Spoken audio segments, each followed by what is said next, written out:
Olá, aqui é a Alessandra Antunes e vocês estão ouvindo o podcast Memento Eleitoral. Sejam muito bem-vindas e muito bem-vindos.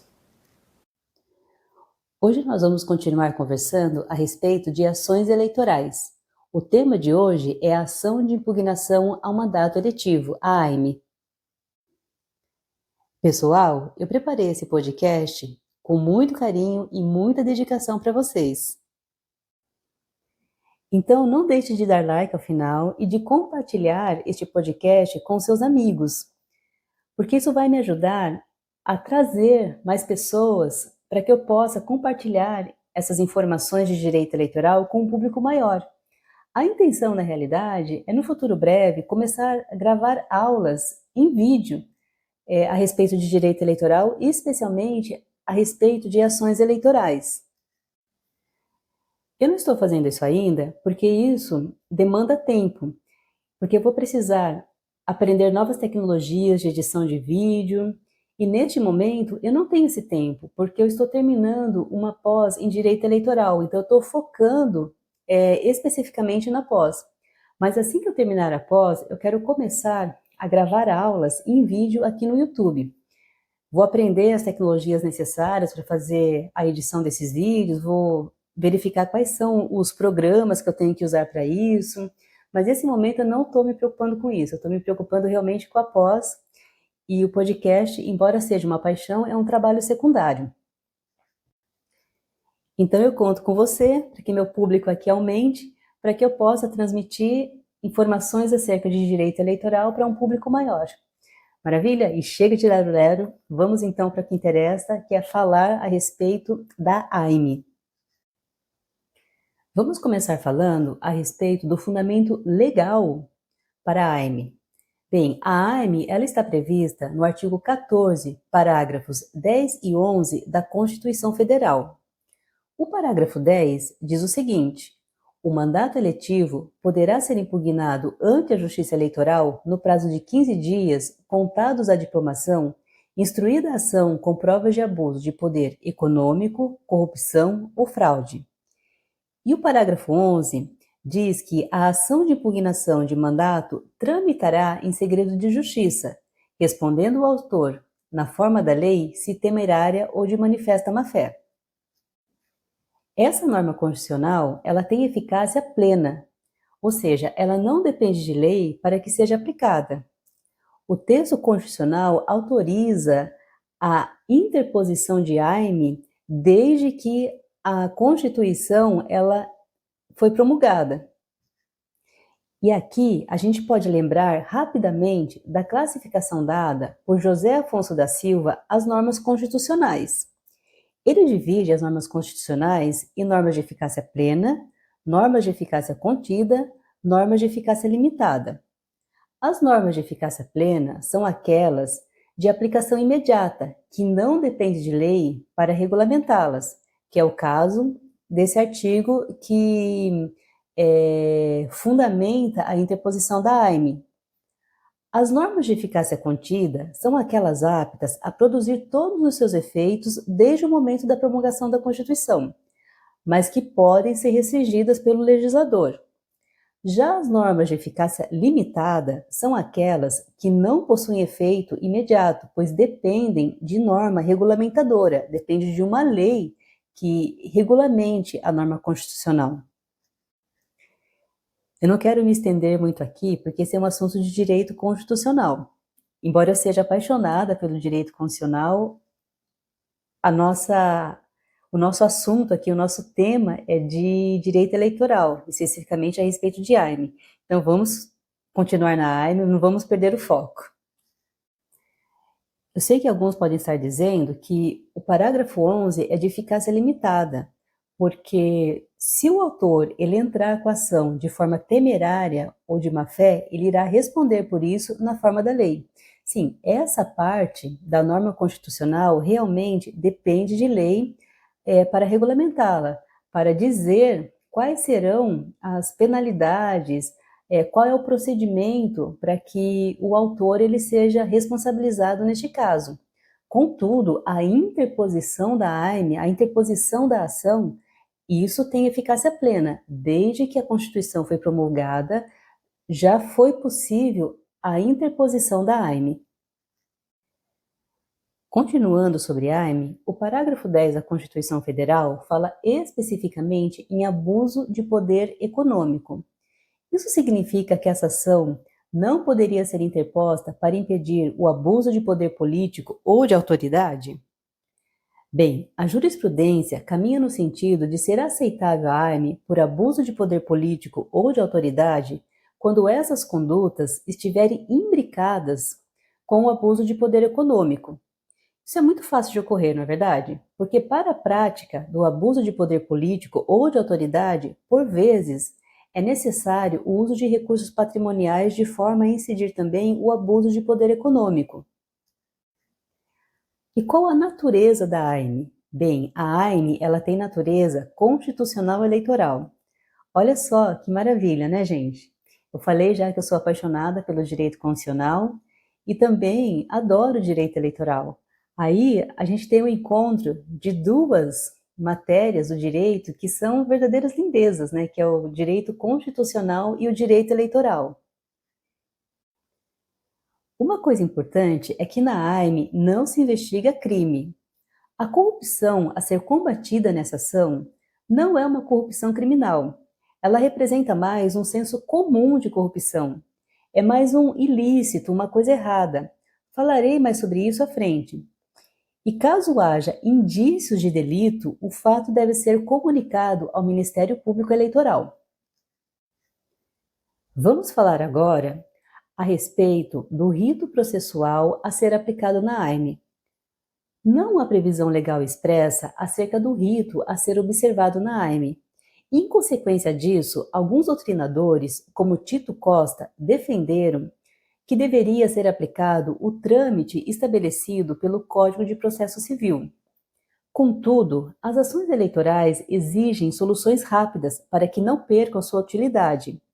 Diante disso, a jurisprudência consolidou o entendimento de que deveria ser aplicado o rito processual estabelecido pelos artigos 3º a 16 da Lei Complementar número 64 de 1990, que é considerado um rito ordinário na seara eleitoral.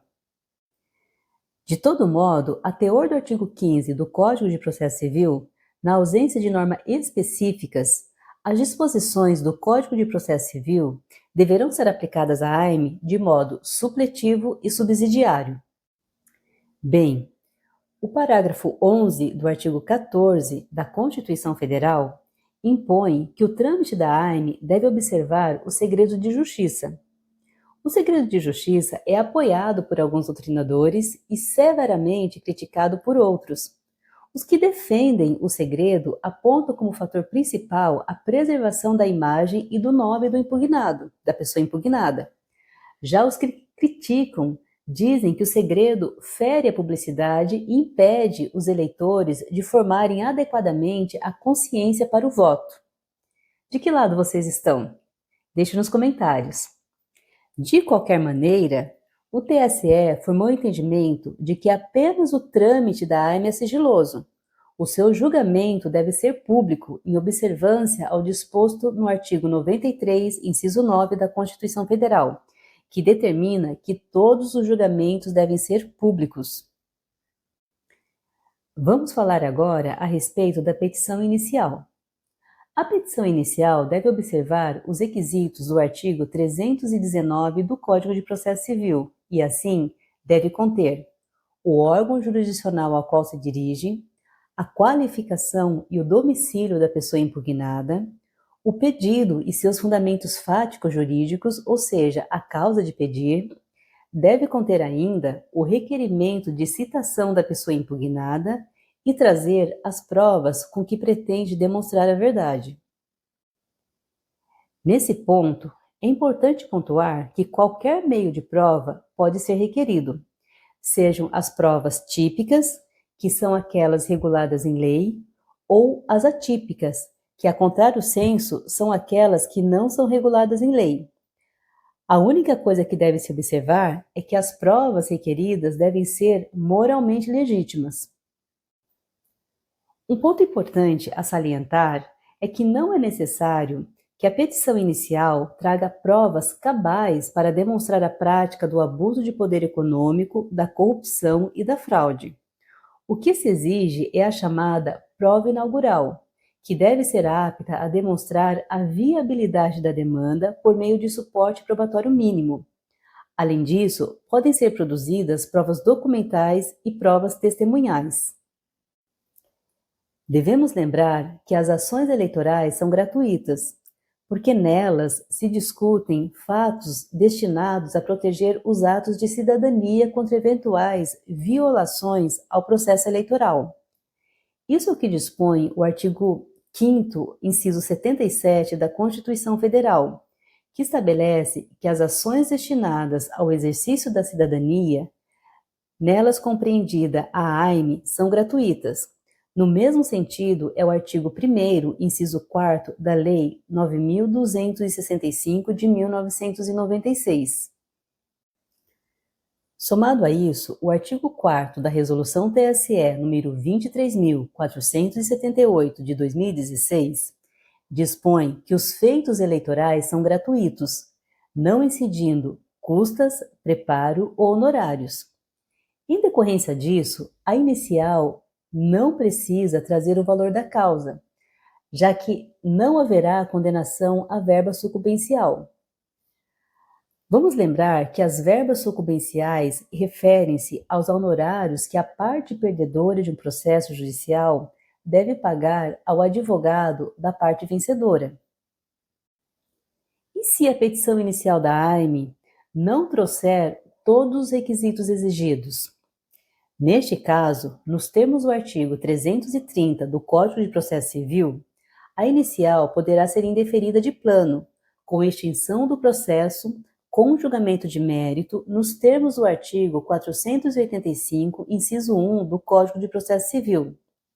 Dessa decisão, cabe recurso eleitoral aos TREs, no caso de eleições municipais. E sendo interposto o recurso, o juiz poderá proceder ao juízo de retratação. Nas demais eleições, cabe agravo interno endereçado ao órgão colegiado, caso a decisão seja exarada monocraticamente pelo relator. Caso o TRE confirme a decisão do relator, cabe recurso eleitoral ao TSE. Vamos falar agora sobre o objeto da AIME. O objeto da AIME é a desconstituição do mandato de pessoa candidata eleita. Assim, uma vez provida a ação, os votos dados à pessoa candidata serão considerados inválidos. Vamos falar agora sobre a causa de pedir da AIME, a sua razão, a sua finalidade. Bem, o fundamento fático da AIME é o abuso de poder econômico, a corrupção e a fraude, conforme estabelecido pelo parágrafo 10 do artigo 14 da Constituição Federal, que nós já vimos aqui, inclusive. Nas palavras de José Jairo Gomes, essa ação visa tutelar a cidadania, a lisura, o equilíbrio do pleito e a legitimidade da representação política, para que os mandatos eletivos sejam exercidos apenas por quem os tenha alcançado de forma lícita, sem emprego de práticas censuráveis e nocivas, decorrentes do abuso de poder econômico, da corrupção e da fraude.